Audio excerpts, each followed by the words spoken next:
Hello every one, എല്ലാവർക്കും case ഇൻസൈറ്റ്സിൻ്റെ ഒരു പുതിയ വീഡിയോയിലേക്ക് സ്വാഗതം. മോഡേൺ ഇന്ത്യൻ ഹിസ്റ്ററി എന്ന വിഷയത്തിലെ 29ാമത്തെ ക്ലാസ്സാണ് ഇന്നത്തേത്. കഴിഞ്ഞ ക്ലാസ്സിൻ്റെ തുടർച്ചയായി സ്ട്രഗിൾ ഫോർ ഇൻഡിപെൻഡൻസ് എന്ന ടോപ്പിക്കാണ് നമ്മൾ ഡിസ്കസ് ചെയ്തു വരുന്നത്.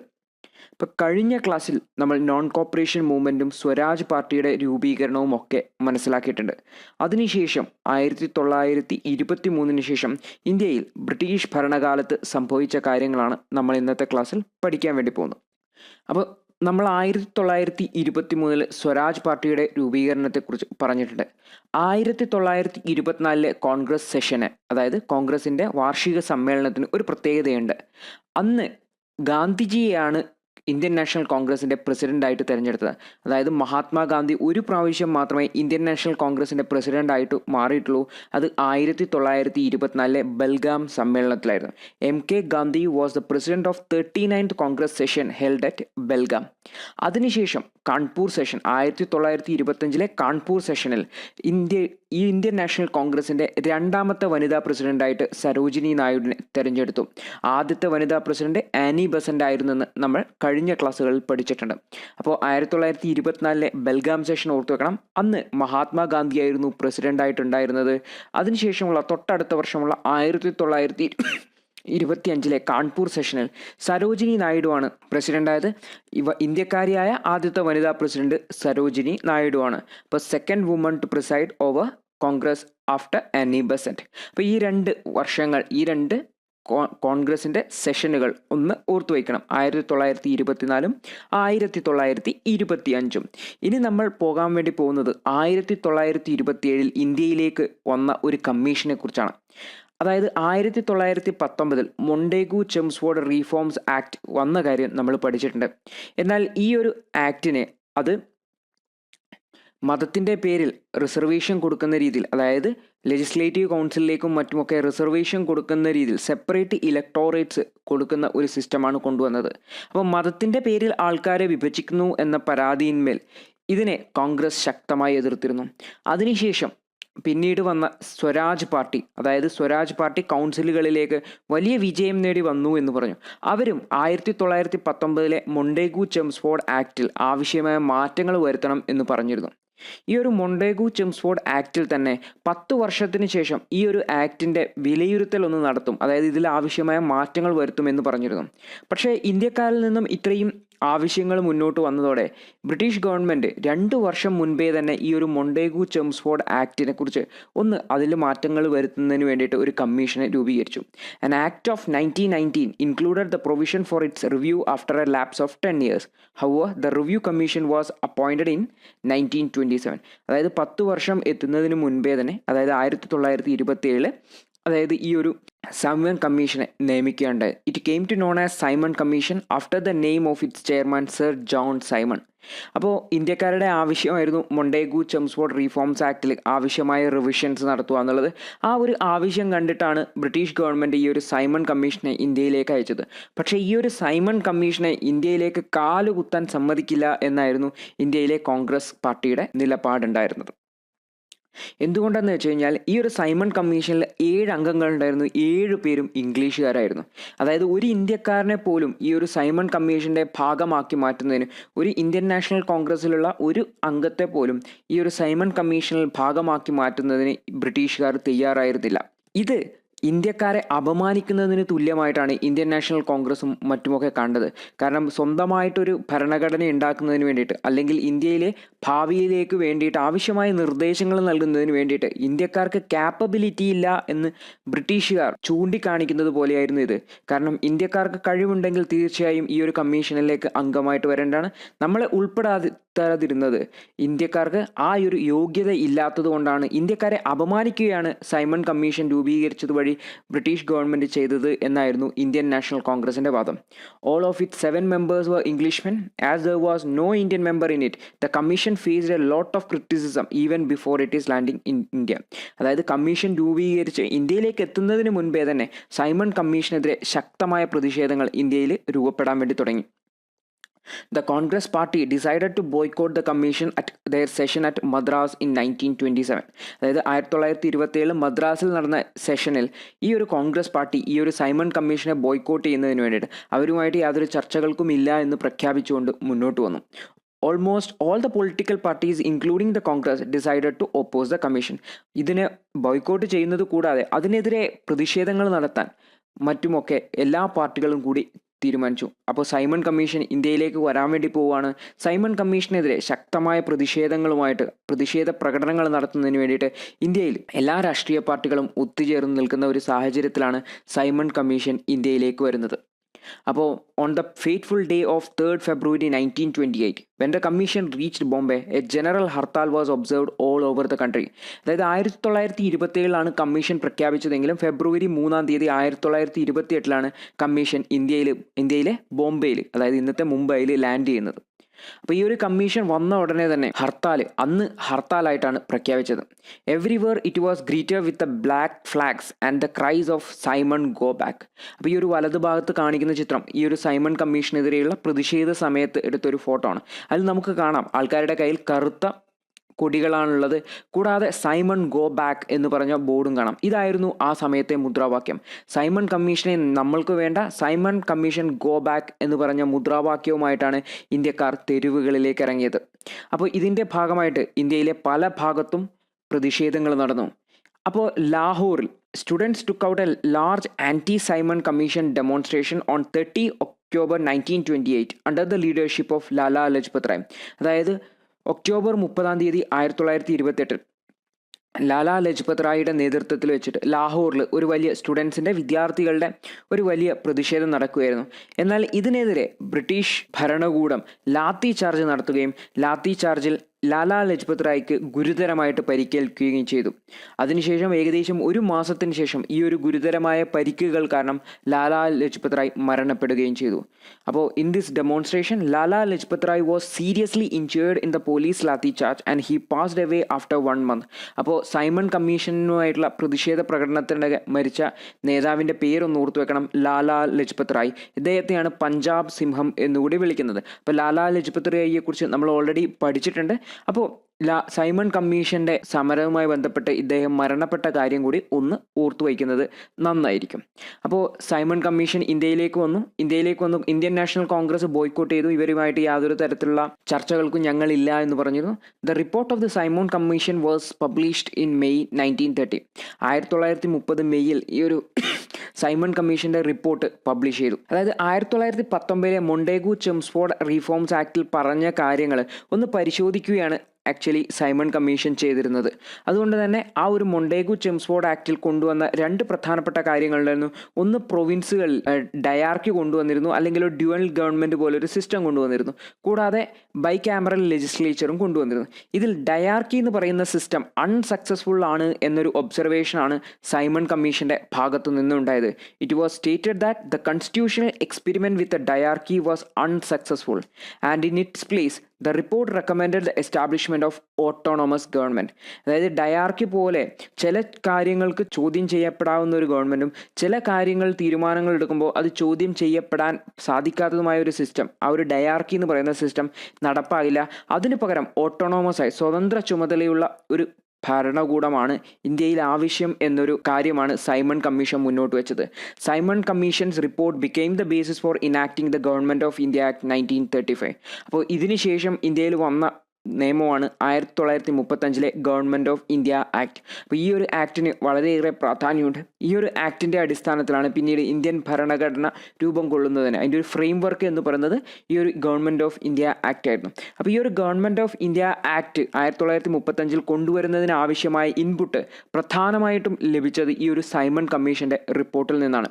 അപ്പോൾ ഈ ഒരു സൈമൺ കമ്മീഷൻ്റെ അംഗങ്ങളുടെ എണ്ണം നമ്മൾ ഓൾറെഡി പറഞ്ഞിട്ടുണ്ടായിരുന്നു. അവിടെ 7 പേരുണ്ടായിരുന്നു. അപ്പോൾ ഈ 7 പേരിൽ ഒരു അംഗം എന്ന് പറയുന്നത് ക്ലെമൻ്റ് ആറ്റ്ലി എന്ന് പറയുന്ന നേതാവായിരുന്നു. അദ്ദേഹം ഈ ഒരു സൈമൺ കമ്മീഷൻ്റെ മെമ്പറായിരുന്നു. ഇദ്ദേഹത്തിൻ്റെ പ്രാധാന്യം എന്ന് പറഞ്ഞാൽ ഇന്ത്യക്ക് സ്വാതന്ത്ര്യം കിട്ടുന്ന സമയത്ത് ബ്രിട്ടനിലെ പ്രധാനമന്ത്രി ക്ലെമൻ്റ് ആറ്റ്ലി ആയിരുന്നു. അപ്പോൾ ക്ലെമൻ്റ് ആറ്റ്ലി സൈമൺ കമ്മീഷനിലൊരു മെമ്പറായിരുന്നു എന്ന കാര്യം ഓർത്തു വെക്കണം. Clement Attlee was the member of the commission. He was Britain's prime minister during Indian independence and partition in 1947. അപ്പോൾ ഇന്ത്യയെക്കുറിച്ച് നല്ലൊരു ധാരണ ക്ലെമൻ്റ് ആറ്റ്ലിക്ക് ഉണ്ടായത് ഈ ഒരു സൈമൺ കമ്മീഷൻ്റെ സമയത്താണെന്ന് നമുക്ക് മനസ്സിലാക്കാവുന്നതാണ്. അപ്പോൾ സൈമൺ കമ്മീഷൻ വരുന്നതിൻ്റെ ഭാഗമായിട്ട് ഇന്ത്യയിൽ മൊത്തം പ്രതിഷേധങ്ങളായിരുന്നു. അതിൻ്റെ ഭാഗമായിട്ട് എഴുതി വെച്ച ഒരു മുദ്രാവാക്യം, ഒരു പോസ്റ്ററാണിത്, Indian uninvited guest Simon go back. അപ്പോൾ സൈമൺ ഗോ ബാക്ക് എന്ന മുദ്രാവാക്യവുമായിട്ട് ഇന്ത്യക്കാർ തെരുവിലിറങ്ങിയ കാലമായിരുന്നു 1927. അപ്പോൾ സൈമൺ കമ്മീഷനെ കുറിച്ച് നമ്മൾ ഓർത്തു വെക്കേണ്ട പ്രധാനപ്പെട്ട കാര്യങ്ങൾ ഇതൊക്കെയാണ്. മൊണ്ടേഗു ചെംസ്ഫോർഡ് റീഫോംസ് ആക്ടിൻ്റെ ആ ഒരു മോഡിഫിക്കേഷന് വേണ്ടിയിട്ട്, അതിനെ ഒന്ന് റിവ്യൂ ചെയ്യുന്നതിന് വേണ്ടിയിട്ടാണ് സൈമൺ കമ്മീഷൻ ഇന്ത്യയിലേക്ക് വന്നത്. സൈമൺ കമ്മീഷൻ ഇന്ത്യയിലേക്ക് വന്നെങ്കിലും അതിൽ 7 മെമ്പേഴ്സ് ഉണ്ടായിരുന്നു. 7 പേരും നോൺ ഇന്ത്യൻസ് ആയിരുന്നു. ഇന്ത്യക്കാർ ആരും തന്നെ ഉണ്ടായിരുന്നില്ല. അതുകൊണ്ട് തന്നെ ഇന്ത്യൻ നാഷണൽ കോൺഗ്രസ് ഇതിനെ ശക്തമായിട്ട് എതിർക്കുകയും ചെയ്തു. സൈമൺ കമ്മീഷനെ പിരിച്ചുവിടണം, ഇന്ത്യയിലേക്ക് വരണ്ട എന്ന് പറഞ്ഞ് സൈമൺ ഗോ ബാക്ക് എന്ന മുദ്രാവാക്യത്തോടെ ഇന്ത്യക്കാർ മുഴുവൻ തെരുവിലിറങ്ങുന്ന ഒരു സാഹചര്യമാണ് ഉണ്ടായത്. അതിനുശേഷം ഒരു പ്രതിഷേധത്തിനിടെ ലാലാ ലജ്പത് റായ് ലാത്തി അടിയേറ്റ് പരിക്കേറ്റ് മരണപ്പെടുകയും ചെയ്തു. അപ്പോൾ സൈമൺ കമ്മീഷൻ്റെ റിപ്പോർട്ട് വന്നു. അതിൽ ഡയാർക്കി, അതായത് 1919 മൊണ്ടേഗു ചെംസ്ഫോർഡ് റീഫോംസ് ആക്റ്റിൽ കൊണ്ടുവന്ന ഡയാർക്കി എന്ന് പറയുന്ന സിസ്റ്റം അത് ഇന്ത്യയിൽ അൺസക്സസ്ഫുൾ ആണെന്ന് പറഞ്ഞു. അതിന് പകരം ഓട്ടോണോമസ് ഗവൺമെൻറ് വരണം എന്ന് പറയുകയും ചെയ്തു. അപ്പോൾ ഇതിൻ്റെ ബേസിലാണ്, സൈമൺ കമ്മീഷൻ്റെ റിപ്പോർട്ടിൻ്റെ അടിസ്ഥാനത്തിലാണ് 1935 ഈ ഒരു ഗവൺമെൻറ് ഓഫ് ഇന്ത്യ ആക്ട് കൊണ്ടുവരുന്നതിന് വേണ്ടിയിട്ട് സാധിച്ചത്. കൂടാതെ ഈ ഒരു കമ്മീഷനിൽ അംഗമായിരുന്നു ക്ലെമന്റ് ആറ്റ്ലി. അദ്ദേഹം ബ്രിട്ടൻ്റെ പ്രൈം മിനിസ്റ്റർ ആയിരുന്നു ഇന്ത്യക്ക് സ്വാതന്ത്ര്യം കിട്ടുന്ന സമയത്ത്. അപ്പോൾ ഇത്രയും കാര്യങ്ങളാണ് നമ്മൾ സൈമൺ കമ്മീഷനെ കുറിച്ച് ഓർത്തു വയ്ക്കേണ്ടത്. അടുത്തതായിട്ട് നമ്മൾ ഡിസ്കസ് ചെയ്യാൻ വേണ്ടി പോകുന്ന ഒരു സത്യാഗ്രഹത്തെക്കുറിച്ചാണ്. അതിൻ്റെ പേരാണ് ബർദോളി സത്യാഗ്രഹം. അത് 1928 നടന്നത്. അപ്പോൾ ഈ ഒരു ബർദോളി സത്യാഗ്രഹത്തിൻ്റെ പ്രത്യേകത എന്തെന്ന് വെച്ച് കഴിഞ്ഞാൽ, അതായത് നമ്മുടെ non cooperation movement 1922 Chauri Chaura സംഭവത്തോടുകൂടി പെട്ടെന്ന് അബ്രപ്റ്റായിട്ട് നിർത്തിവെക്കേണ്ടി വന്നു. അപ്പോൾ ഗാന്ധിജിക്ക് ആ ഒരു സമയത്തുണ്ടായിരുന്ന ആറ്റിറ്റ്യൂഡ് എന്ന് വെച്ചാൽ ഇന്ത്യക്കാർ ഇത്തരത്തിലുള്ള ഒരു മൂവ്മെൻറ്റിന് റെഡിയല്ല എന്നാണ്. കാരണം നോൺ വയലൻ്റ് മൂവ്മെൻറ്റിന് അല്ലെങ്കിൽ സത്യാഗ്രഹ സമരത്തിന് ഇന്ത്യക്കാർ റെഡിയല്ല എന്ന് മനസ്സിലാക്കിയിട്ടാണ് നോൺ കോപ്പറേഷൻ മൂവ്മെൻറ്റ് ഗാന്ധിജി നിർത്തിവെക്കാൻ വേണ്ടിയിട്ട് കാരണമായത്. അപ്പോൾ എന്നാൽ ഈ ഒരു ബർദോളി സത്യാഗ്രഹം നടന്നു, അത് വലിയൊരു വിജയമായി മാറി. അപ്പോൾ ഈ ഒരു വിജയത്തോടു കൂടി ഇന്ത്യക്കാർക്ക് ആ ഒരു ലെവലിലേക്ക് ഉയരാൻ വേണ്ടി പറ്റും എന്ന് മഹാത്മാഗാന്ധിക്ക് മനസ്സിലാവുകയും ഈ ഒരു വഴിയിലൂടെ നമുക്ക് മുന്നോട്ട് പോകാൻ വേണ്ടി പറ്റും, ആ ഒരു സത്യാഗ്രഹം എന്ന് പറയുന്ന ആശയത്തിലൂടെ ഇന്ത്യക്കാർക്ക് സമരം ചെയ്ത് മുന്നോട്ട് പോകാൻ പറ്റും എന്നൊരു വിശ്വാസം മഹാത്മാഗാന്ധിക്ക് വന്നത്, അതുവഴി ഇന്ത്യൻ നാഷണൽ കോൺഗ്രസിനെ മുന്നോട്ട് നയിക്കാൻ വേണ്ടി പറ്റിയത് ഈ ഒരു ബർദോളി സത്യാഗ്രഹത്തിൻ്റെ അടിസ്ഥാനത്തിലാണ്. അപ്പോൾ ഈ ഒരു ബർദോളി സത്യാഗ്രഹം എന്താണെന്ന് നമുക്ക് നോക്കാം. അപ്പോൾ ബർദോളി സത്യാഗ്രഹം അത് ഗുജറാത്തിലാണ്. But the government of Bombay Presidency has raised the tax rate by 30% that year, and despite petition from the civic groups, refused to cancel the rise in face of calamities. അതായത് ബോംബെ പ്രസിഡൻസിയുടെ കീഴിലായിരുന്നു ഈ ഗുജറാത്തിലെ ബർദോളി എന്ന് പറയുന്ന സ്ഥലമൊക്കെ. അപ്പോൾ ഈ ഒരു പ്രദേശത്ത് ഗവൺമെൻറ് ടാക്സ് 30% വർദ്ധിപ്പിച്ചു, അതായത് നികുതി 30% വർദ്ധിപ്പിച്ചു. പക്ഷേ ഒരുപാട് പരാതികൾ ഇതിനെക്കുറിച്ച് പോയി. കാരണം ആ ഒരു സമയത്ത് അവിടെ വലിയ ദുരന്തങ്ങളൊക്കെ നടന്നുകൊണ്ടിരിക്കുന്ന സമയമായിരുന്നു. ആവശ്യത്തിന് വിളവോ ഒന്നും കിട്ടാത്ത ഒരു സമയം. അപ്പോൾ ഈ ഒരു സമയത്ത് ഇത്രയും ടാക്സ് വർദ്ധിപ്പിച്ചു കഴിഞ്ഞാൽ അത് ആൾക്കാരുടെ ജീവിതത്തെ കൂടുതൽ ബുദ്ധിമുട്ടിക്കുകയേ ഉള്ളൂ. അതുകൊണ്ട് ടാക്സ് കുറക്കണം എന്നാവശ്യപ്പെട്ടുകൊണ്ട് പലതരം പെറ്റീഷൻ ഈ ഒരു ബ്രിട്ടീഷ് ഗവൺമെൻറ് നൽകുകയുണ്ടായി. The situation of the farmers was grave enough that they barely had enough property and crops to pay off the tax, let alone for feeding themselves afterwards. അതായത് അവർക്ക് കിട്ടിയ വരുമാനം ആകെ ടാക്സ് അടക്കുന്നതിന് വേണ്ടി മാത്രമേ ഉണ്ടായിരുന്നുള്ളൂ. കൂടാതെ ടാക്സ് വർദ്ധിപ്പിക്കുകയും ചെയ്തു. അപ്പോൾ അവരുടെ കാര്യം പട്ടിണിയിലായിരിക്കുമെന്ന് ഉറപ്പായതോടെ സർദാർ വല്ലഭായ് പട്ടേലിൻ്റെ നേതൃത്വത്തിൽ ഒരു സത്യാഗ്രഹം ബർദോളിയിൽ ആരംഭിച്ചു. On February 6, 1928 Sardar Patel under the Gandhi's leadership launched A Satyagraha in Bardoli. അതായത് സർദാർ വല്ലഭായ് പട്ടേൽ, നമ്മൾ ഓൾറെഡി പറഞ്ഞിട്ടുണ്ടായിരുന്നു, സർദാർ വല്ലഭായ് പട്ടേൽ ഗാന്ധിജിയുടെ ഒരു പ്രിയപ്പെട്ടവനായിട്ട് ആദ്യം തന്നെ മാറിയിരുന്നു. അപ്പോൾ ഈ ഒരു സർദാർ വല്ലഭായ് പട്ടേലിൻ്റെ നേതൃത്വത്തിലാണ് ഈ ഒരു ബർദോളി സത്യാഗ്രഹം അവിടെ അരങ്ങേറുന്നത്. It continued up to till August 6, 1928 when an agreement was arrived with the government. അപ്പോൾ ഈ ഒരു സത്യാഗ്രഹം നിൽക്കുന്നില്ല എന്ന് കണ്ട് ഫെബ്രുവരി മുതൽ ആഗസ്റ്റ് വരെ ഏകദേശം 6 മാസത്തോളം ഈ ഒരു സത്യാഗ്രഹം നീണ്ടുപോയി. അപ്പോൾ ഇത്തരത്തിൽ സത്യാഗ്രഹം നീണ്ടുപോയ സമയത്ത് ബ്രിട്ടീഷ് ഗവൺമെൻറ്റിന് മറ്റൊരു വഴിയും ഇല്ല എന്ന് മനസ്സിലായി. അപ്പോൾ ബ്രിട്ടീഷ് ഗവൺമെൻറ് ഒരു എഗ്രിമെൻറ്റ് വയ്ക്കുന്നതിന് വേണ്ടിയിട്ട് തീരുമാനിച്ചു. It its success gave rise to Patel becoming one of the main leaders of the independence movement. ഈ ഒരു സമരത്തിലുണ്ടായ വിജയമാണ് ഗാന്ധിജിയുടെ പ്രിയപ്പെട്ടവനായിട്ട് സർദാർ വല്ലഭായ് പട്ടേൽ കൂടുതൽ പ്രിയപ്പെട്ടവനായി മാറുന്നതിനും പട്ടേൽ ഇന്ത്യൻ സ്വാതന്ത്ര്യ സമരത്തിൽ ഒരു മെയിൻ റോളിലേക്ക് വരുന്നതിനും വേണ്ടി കാരണമായത്. അപ്പോൾ ഈ ഒരു ബർദോളി സത്യാഗ്രഹത്തിൻ്റെ പ്രത്യേകത എന്ന് പറഞ്ഞു കഴിഞ്ഞാൽ നോൺ കോപ്പറേഷൻ മൂവ്മെൻറ്റിൽ ഗാന്ധിജിക്ക് നമ്മൾ ഈ ഒരു സമരത്തിന് റെഡിയല്ല എന്നൊരു ചിന്ത ഉണ്ടാക്കിയെങ്കിൽ ഈ ഒരു ബർദോളി സത്യാഗ്രഹത്തോടു കൂടി നമ്മൾ ഇത്തരത്തിലൊരു സമരം നടത്തി വിജയം നേടുന്നതിന് വേണ്ടിയിട്ട് നമുക്ക് കഴിവുണ്ട് എന്ന് ബോധ്യപ്പെടുത്തി. കൂടാതെ ഇത്തരത്തിലുള്ള സത്യാഗ്രഹത്തിലൂടെ വിജയങ്ങൾ കൈവരിക്കാൻ വേണ്ടി പറ്റും എന്ന ചിന്ത ഇന്ത്യക്കാരുടെ മനസ്സിലേക്ക് വരുന്നതിനും ഈ ഒരു ബർദോളി സത്യാഗ്രഹമാണ് കാരണമായത്. അപ്പോൾ ഈ ഒരു ബർദോളി സത്യാഗ്രഹത്തിൻ്റെ വിജയത്തിൻ്റെ അടിസ്ഥാനത്തിലാണ് പിന്നീട് ഉപ്പു സത്യാഗ്രഹവും നോൺ ഡിസൊബീഡിയൻസ് മൂവ്മെൻറ്റും ഒക്കെ സ്റ്റാർട്ട് ചെയ്യുന്നതിന് വേണ്ടിയിട്ട് ഇന്ത്യൻ നാഷണൽ കോൺഗ്രസിനും ഗാന്ധിജിക്കുമൊക്കെ ധൈര്യം നൽകിയത്. അപ്പോൾ ഈ ഒരു ബർദോളി സത്യാഗ്രഹം ആ ഒരു ടേണിംഗ് പോയിന്റ് ആയിരുന്നു. എന്നാൽ സൈമൺ കമ്മീഷൻ വന്ന സമയത്ത് ഇന്ത്യൻ നാഷണൽ കോൺഗ്രസ് വളരെയേറെ പ്രതിഷേധങ്ങൾക്ക് പറഞ്ഞു. അപ്പോൾ ഇത്തരത്തിലുള്ള പ്രതിഷേധങ്ങൾ പറയുന്ന സമയത്ത് ഇന്ത്യൻ നാഷണൽ കോൺഗ്രസ് ഉയർത്തി പറഞ്ഞ മുദ്രാവാക്യം എന്ന് പറഞ്ഞാൽ ഞങ്ങളിലും വിദ്യാഭ്യാസമുള്ളവരുണ്ട്, ഞങ്ങളിലും കഴിവുള്ളവരുണ്ട്, എന്നിട്ടും നിങ്ങൾ എന്തേ കമ്മീഷനിൽ ഞങ്ങളെ ഉൾപ്പെടാതെ ഇരിക്കുന്നത് എന്നാണ്.